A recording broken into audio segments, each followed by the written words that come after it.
एक वस्तु सूत्र के रूप में याद रखिए मेरे भाइयों कि अध्यात्म की यात्रा सुख की खोज नहीं है।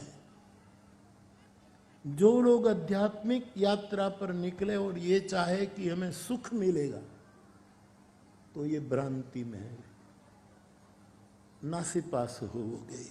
हाँ, फिर उसको तुम स्वांत सुख कह दो, स्व सुख कह दो, आत्म सुख कह दो, ये ठीक है, मन को फुसलाना है। अध्यात्म यात्रा कभी भी सुख की खोज नहीं है। मेरी समझ में अध्यात्म यात्रा सत्य की खोज है कि सत्य क्या है।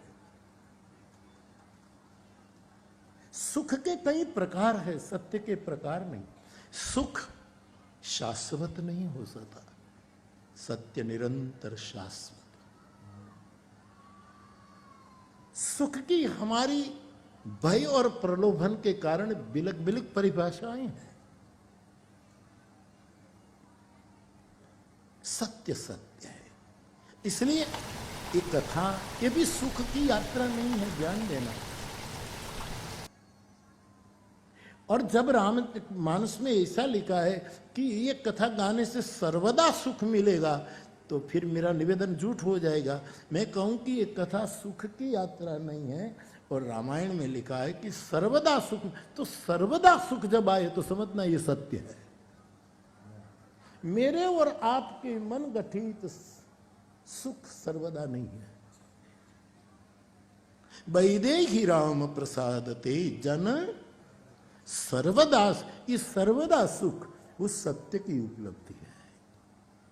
हमें सर्वदा सुख मिलता है, कुछ मिला कुछ न मिला, 5 मिनट सुखी 5 मिनट दुखी। सर्व तो आध्यात्मिक यात्रा, धर्म की यात्रा। चलो अध्यात्म शब्द आपको, इन बच्चों को जरा कठिन पड़ेगा। धर्म यात्रा भी सुख की शोध नहीं है, सत्य की शोध है।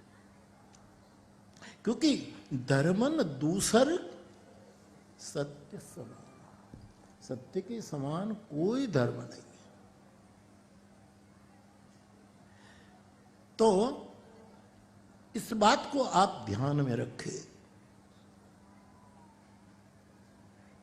हमारे यहाँ महुआ में गुरुकुल में जब अस्मिता पर्व साहित्यिक संवाद होता था सालों तक, तो अब तो नहीं रहे।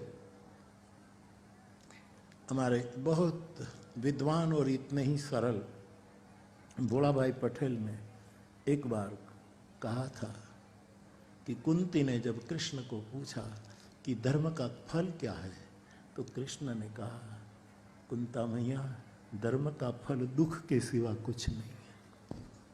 धर्म दुख ही देगा।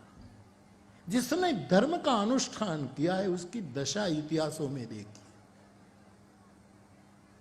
इसका मतलब धर्म छोड़ने की बात नहीं है, क्योंकि यही एक मार्ग है सत्य की खोज का। मिलेगा सत्य, सुख 2 कौड़ी का है, सत्य मिले।